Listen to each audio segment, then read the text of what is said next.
Hello everyone, मैं Sanjeev Kumar Agarwal Buddha academy 4 civil service में आपका स्वागत है। आज हम देखेंगे मध्यकालीन इतिहास अर्थात भाग 3। इसके संपूर्ण प्रश्न उत्तर विस्तृत रूप से देखेंगे एवं समझेंगे। यह है अति महत्वपूर्ण टॉपिक है। यहाँ से 2-3 क्वेश्चन प्रत्येक एग्जाम में आते ही हैं। चलिए शुरुआत करते हैं आज का पहला क्वेश्चन। पर वीडियो देखने से पहले चैनल को सब्सक्राइब कर लें और बेल आइकन को प्रेस कर लें, जिससे ऐसी वीडियो आप तक पहुँच सके। ठीक है, चलिए आज का पहला क्वेश्चन देखते हैं।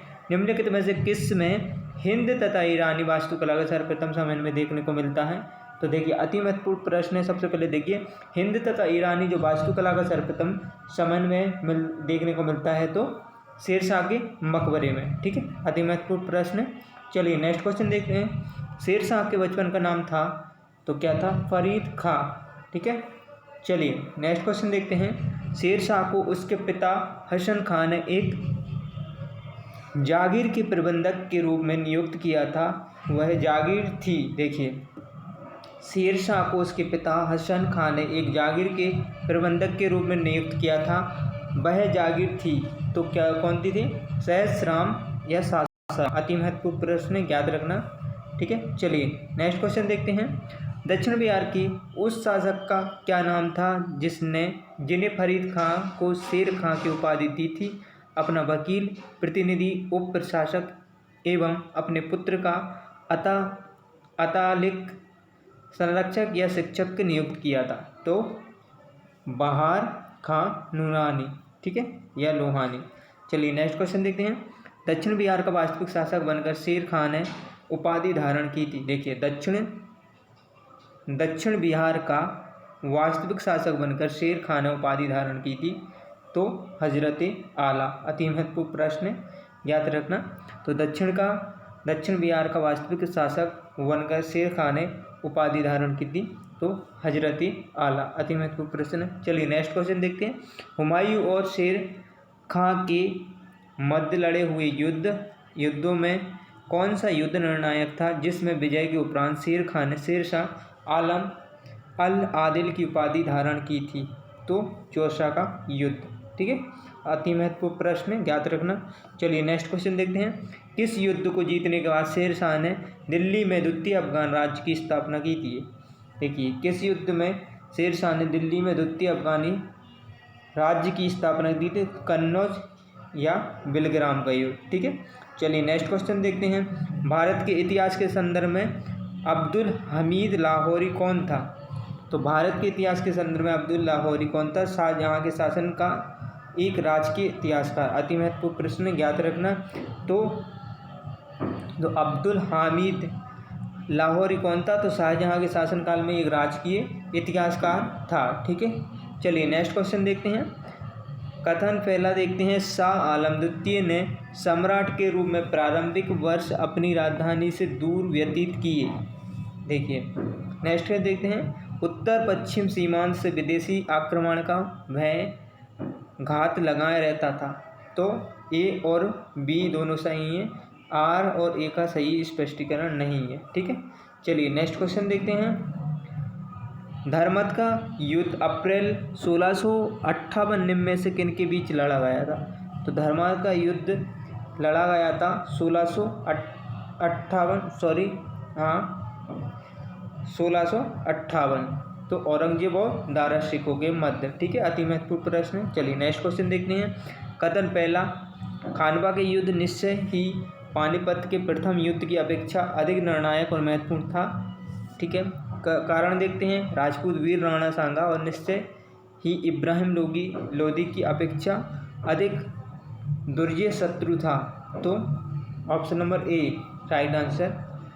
सॉरी डिस्टर्ब हो रहे हैं, ये पास में डीजे बज रही है। ठीक है, इसलिए मैं भी डिस्टर्ब हो रहा हूँ थोड़ा। चलिए मुगल काल में निम्नलिखित बंदरगाहों में से किसको बाबुल मक्का या मक्का द्वार कहा जाता था? तो सूरत को। ठीक है, किसको? सूरत को। मुगल काल में निम्नलिखित बंदरगाहों में किसको बाबुल का मक्का या मक्का द्वार कहा जाता था? तो सूरत। सॉरी। चलिए नेक्स्ट क्वेश्चन देखते हैं। निम्नलिखित युग्मों में से कौन सा एक सही सुमेलित नहीं है? तो अकबर, सर टॉमस रो। ठीक है, तो जहांगीर के बारे में कौन आया था? William Hawkins. शाहजहां की टैबनियर आया था। औरंगजेब में मनुची आया। याद रखना, ठीक है। सॉरी डिस्टर्ब हो रहे हैं आप, मैं भी हो रहा हूँ, ये डीजे बज रहा है यहाँ पे। चलिए, कथन है अकबर के काल में हर 10 घुड़सवार सैनिक के लिए मनसबदारों को 20 घोड़ों का रख रखाव करना पड़ता था, ठीक है। कारण के घोड़ों को यात्रा में आराम देना होता था और युद्ध के समय उनको बदलना आवश्यक होता था। तो ऑप्शन नंबर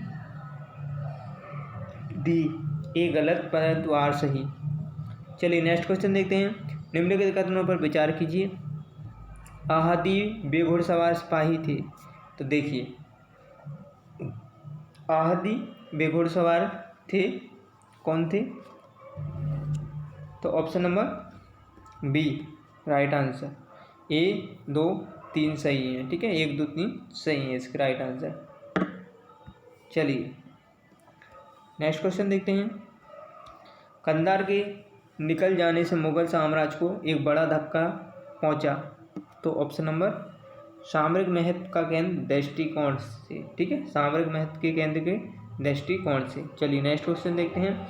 अकबर के शासनकाल में पुनर्गठित केंद्रीय प्रशासन तंत्र के अंतर्गत सैनिक विभाग का प्रमुख था। तो कौन था? मीर बख्शी। देखिए अति महत्वपूर्ण प्रश्न है। अकबर के शासनकाल में पुनर्गठित केंद्रीय प्रशासन तंत्र के सैनिक विभाग का प्रमुख था तो मीर बख्शी। चलिए नेक्स्ट क्वेश्चन देखते हैं। राजपूताना क्षेत्र के किस राज्य को जीतने में मुश्किल हुई और जब अंततः जीत मिली तो शेरशाह के मुख से अनायास यह निकला कि अरे मैंने एक मुट्ठी भर बाजरे के पीछे हिंदुस्तान राज गवा दिया। तो मारवाड़, ठीक है। तो ज्ञात रखना अति महत्वपूर्ण प्रश्न है, ज्ञात रखना, ठीक है। शेरशाह के, ठीक है। चलिए नेक्स्ट क्वेश्चन देखते हैं। किस अभियान के समय अचानक बारूद में विस्फोट हो जाने के कारण शेरशाह की मृत्यु हो गई थी? तो कलिंजर अभियान के समय, ठीक है। चलिए नेक्स्ट क्वेश्चन देखते हैं। शेरशाह के बारे में क्या असत्य है? तो देखिए शेरशाह के बारे में क्या असत्य है? तो ऑप्शन नंबर डी, ठीक है। शेरशाह की उपज के 1/भाग के रूप में निर्धारित शेरशाह के समय किसानों की जरीबाना सर्वेक्षण के शुल्क तथा मुआवजाना कर संग्रह भी चुकाना पड़ता था। भूमि की पैमाइश हेतु वरांग सिकंदरी गज, ठीक है। चलिए नेक्स्ट क्वेश्चन देखते हैं शेरशाह के बारे में, ठीक है। तो ये सारे ऑप्शन इसके राइट है, तीनों, लास्ट डी वाला रॉन्ग है। चलिए सूची फर्स्ट और सेकंड देखते हैं। तो शेरशाह कालीन प्रशासनिक इकाई और प्रशासनिक इकाई का प्रधान। सॉरी मैं डिस्टर्ब हो रही हूँ बहुत डीजे के कारण, और आप भी होंगे थोड़े, इसलिए मैं आज कम ही बना रहा हूँ वीडियो, ठीक है। चलिए शेरशाह कालीन प्रशासनिक इकाई और प्रशासनिक इकाई का प्रधान। तो एकता प्रथा किसने प्रारंभ की? एकता प्रांत। एकता क्या होता था? प्रांत। तो हाकिम इसका जो प्रधान होता था हाकिम या अमीन, ठीक है। हाकिम या अमीन। सरकार जिला बोलते थे जिसको सिकदार या सिकदारन एवं मुंसिफान थे। परगना तालुका तो सिकदार एवं मुंसिफ थे। ग्राम का मुकद्दम एवं आलिम था, ठीक है। चलिए नेक्स्ट क्वेश्चन देखते हैं। शेरशाह कालीन प्रशासन में फतेहदार था। तो देखिए शेरशाह के काल में जो फतेहदार था तो वो कोषाध्यक्ष था। अति महत्वपूर्ण प्रश्न है, याद रखना। शेरशाह कालीन प्रशासन में कानूनों का काम करता था। देखिए शेरशाह के जो प्रशासन में कानूनों का काम करता तो भूमि संबंधी रिकॉर्डों में रिकॉर्ड के रखना। चलिए नेक्स्ट क्वेश्चन देखते हैं। किसने शेरशाह के कालीन ग्राम प्रशासन के संदर्भ में कहा कि एक जरासीर्ण मृत्यु मुख में पहुँचने ही वाली वृद्धा अपने सिर पर स्वर्ण भूषणों से भरा टोकरा रखें, यात्रा पर निकल पड़े, और तब भी किसी चोर या लुटेरे की हिम्मत नहीं हुई कि वह गुड़िया के पास फटक भी जाए, क्योंकि उन्हें मालूम है कि इसके लिए शेरशाह कितना बड़ा दंड दे सकता था। अब्बास खां सरवानी, ठीक है। चलिए नेक्स्ट क्वेश्चन देखते हैं। शेरशाह द्वारा निर्मित सड़क बसराए अफगान साम्राज्य की धमनियाँ थीं, यह किसकी युक्ति है? तो KR कानूनगो, ठीक है। शेरशाह द्वारा जो निर्मित सड़क बसराए अफगान साम्राज्य की धमनियाँ थीं, यह किसकी युक्ति है? तो KR कानून को। चलिए नेक्स्ट क्वेश्चन दे दें। शेरशाह के भू राजस्व व्यवस्था के संदर्भ में क्या सही नहीं है? देखिए, तो शेरशाह के भू राजस्व व्यवस्था के संदर्भ में क्या सही नहीं है? तो भू राजस्व की दर का उपज 1/6 भाग तय किया जाता नहीं, तो इसका ये रॉन्ग आंसर है। क्या सही था? भू सर्वेक्षण के आधार पर एक रजिस्टर खसरा खतौली तैयार की जाती थी, राइट। राई भू राजस्व निर्धारण के लिए फसल दरों की सूची लागू किया जाता था, राइट। राई होती थी भू राजस्व निर्धारण के लिए फसल दरों की सूची लागू की जाती थी, राइट। उपज के आधार पर भूमि को 3 श्रेणियों में बांटा था, उत्तम, मध्यम और निम्न। अति महत्वपूर्ण प्रश्न है। चलिए नेक्स्ट क्वेश्चन देखते हैं। शेरशाह ने असरफी रुपया दाम नामक नए सिक्के चलवाए, वे किन धातुओं से बने होते थे? तो किन धातुओं से बने होते थे? इसका राइट आंसर ए, सोना, चांदी, तांबा। चलिए नेक्स्ट क्वेश्चन देखते हैं। दिल्ली का पुराना किला किसके द्वारा बनवाया गया? तो शेरशाह। चलिए नेक्स्ट क्वेश्चन देखते हैं। अमरकोट के राजा बीरबल के महल में किस मुगल बादशाह का जन्म हुआ? तो अकबर, ठीक है, अकबर ज्ञात रखना। तो अमरकोट के राजा बीरबल के महल में किस मुगल बादशाह का जन्म हुआ? तो अकबर। चलिए नेक्स्ट क्वेश्चन देखते हैं। हमीदा बानो बेगम थी, तो हमीदा बानो बेगम थी तो अकबर की माता का नाम था, ठीक है। चलिए नेक्स्ट क्वेश्चन देखते हैं। अकबर के संरक्षक में बैरम खां का पतन कब हुआ? तो 1560 ईस्वी में। अकबर के संरक्षक बैरम खां का पतन कब हुआ? 1560 ईस्वी में। अति महत्वपूर्ण प्रश्न। चलिए नेक्स्ट क्वेश्चन देखते हैं। सूर्यवंश के हिंदू प्रधानमंत्री हेमू पहले रेवाड़ी के बाजार में नमक बेचा करता था, मगर वह बहुत प्रतिभा संपन्न था। उसने अपने जीवन में लड़ी गई 24 लड़ाइयों में से 22 को जीता था। हेमू ने किस उपलक्ष्य में विक्रमादित्य की उपाधि धारण की थी? तो आगरा दिल्ली पर अधिकार करने के उपलक्ष्य में, ठीक है, याद रखना।